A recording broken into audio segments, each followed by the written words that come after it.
So like Jimmy mentioned, I'm with the Food Research and Action Center, which is a national anti-hunger organization based in DC, and I am lucky enough to be able to work on the summer and after-school meal programs. And I'm very excited about today's webinar and this topic specifically because it's definitely something that we've been focused on over the last few years. Cities have such an important role to play in expanding access to summer meals, and now is the perfect time to start reaching out to city leaders and agencies if you haven't yet. So I'm going to go ahead and dive in. So FRAC has been lucky enough to work very closely with over 70 cities in creating a summer meals expansion plan through our CHAMPS initiative. So in partnership with the National League of Cities, we have been working with cities over the past 6 years to give them the tools and resources they need to really commit to becoming a leader in the summer and after-school meal programs. And what this means is that we've been able to give them technical assistance they need to weave summer meals into existing anti-hunger efforts, and really giving them the tools to become either a sponsor or improve and expand the summer meal program in other ways. So it's definitely been an eye-opening project, and many of the cities we've worked with have been able to either sustain their efforts or build upon them even further. And I'm excited to share some of the overall best practices and opportunities we've gleaned through this work. All right, but first, let's talk about why cities. Why should cities take a leadership role in summer meals? So first, and I think most important, city leaders have a vested interest in supporting these programs. We know that by increasing access to healthy meals and safe out-of-school time activities, it improves the health and well-being of youth and creates healthier cities and workforces. And city leaders are also in a natural position to raise awareness about the importance of summer meals, as well as bring more stakeholders to the table. It gives them a platform to engage more thoughtfully with partners like schools, nonprofits, and others, and better partner with them too. Summer meals can also bring additional resources to city-funded summer programs and systems. And of course, through the reimbursement, the programs bring in more federal dollars to the city neighborhoods. So that's the why in a nutshell, and let's move on to the how.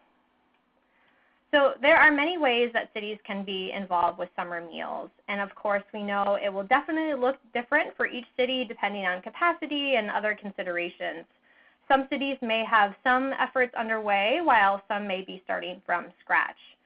And I do have these action steps divided by city leaders and city agencies, but there's definitely overlap between these two, but it's a good way to kind of frame the conversation.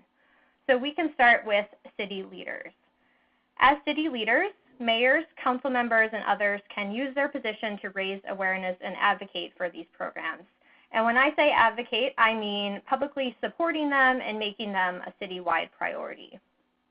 City leaders can also issue summer meals proclamations, create a summer meals day or week, and they can also incorporate summer meals into broader citywide agendas that focus on health, summer learning, school readiness, and others. We also know, and we've learned from our CHAMPS work, that cities are natural conveners. So having city leaders establish a summer work group or task force is a great way to pull partners together to identify underserved areas, as well as coordinate citywide outreach and make goals for expansion or organize a kickoff, which I noticed was something that a lot of you mentioned as having done with your cities. So on the other side of the city action plan are the city agencies, which are the entities that can sponsor the meal program or host sites.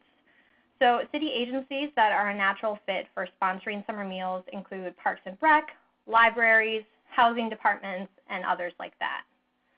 So city agencies can also be on the ground and collaborate on increasing awareness and access. They definitely have the knowledge of their communities and can spread the word about summer meals and identify areas that have room to grow.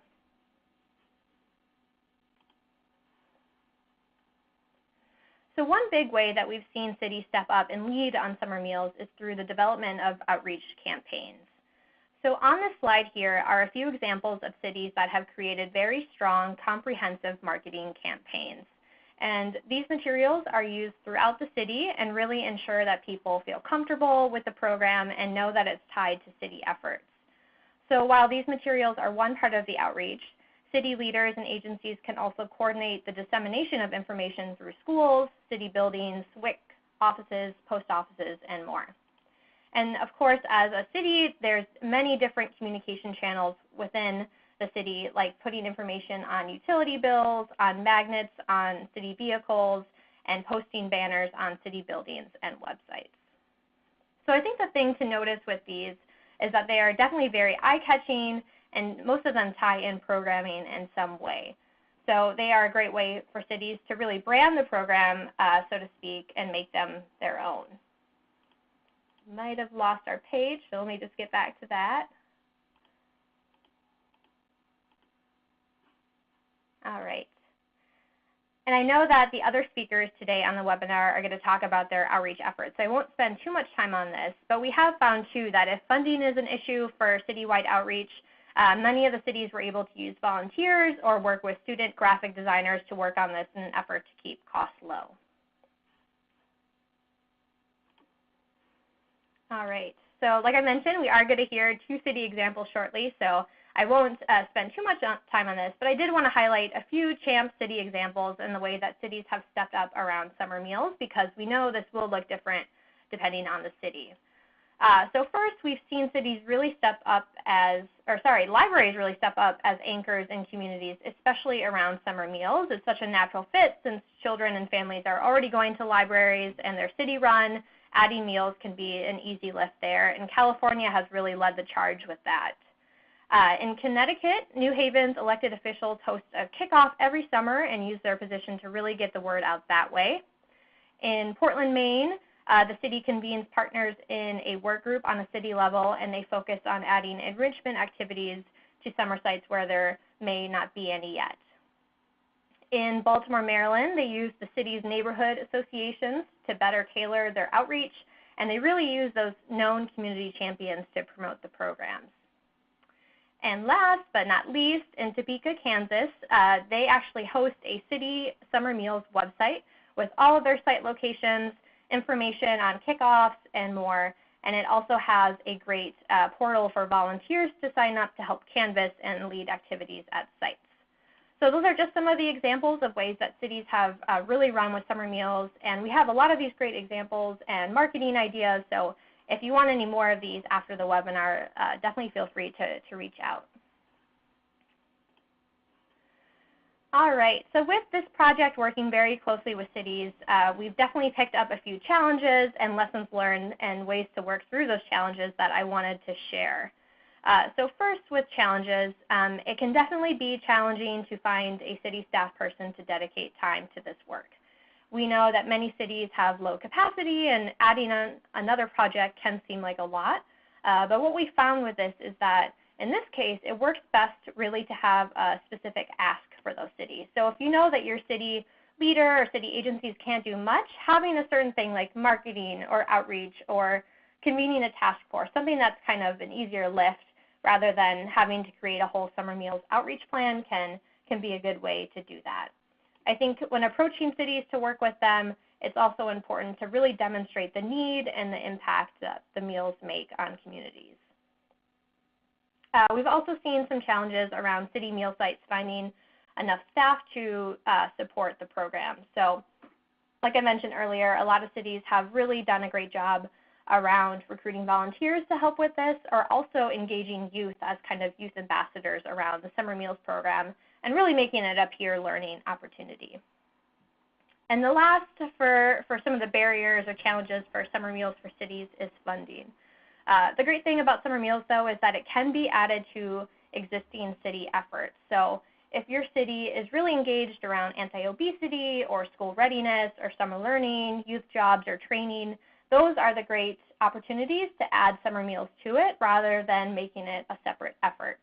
So this holistic approach is really key, and I definitely recommend it when you are looking to engage your cities to find that topic that your mayors or council members are really passionate about. All right, and now for lessons learned.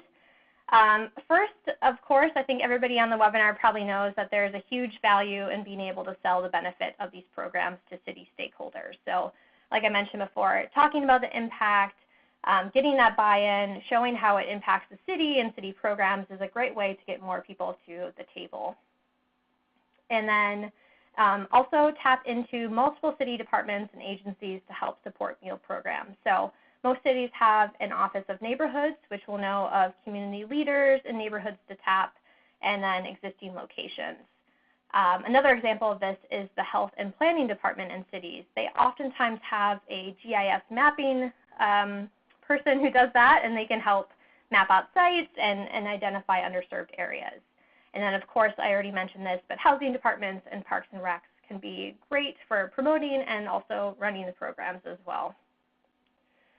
Let's see. So another thing that I would recommend for working with cities, or if you are a city, is to really talk to your peers and to your neighbors about these programs to see what they're doing and learn from them. One of the biggest takeaways that we've taken is just this importance of peer learning and learning from each other and seeing what cities of similar size or priorities are doing. And lastly, with summer, persistence is definitely key. I mean, there can be barriers to getting meal sites and programs up and running. Sometimes it will take more than just one summer to get your city engaged and to get city leaders and agencies to the table, but definitely keep with it, find the priority that you can attach summer meals to and convene stakeholders, and it will definitely pay off in the end. So if you're a sponsor or a state agency or nonprofit on the line, definitely think about what your city can add to what's already happening. If you already have a robust summer meals program, could cities help promote it better? Could they put information on their website? Could they help with a kickoff or join or create a summer meals task force? It's finding that space and kind of stepping into it. All right.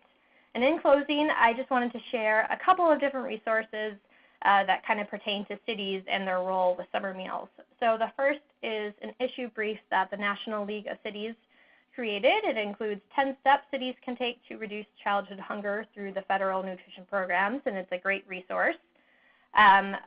We also have a toolkit that includes a sample proclamation if that's something that you're interested in.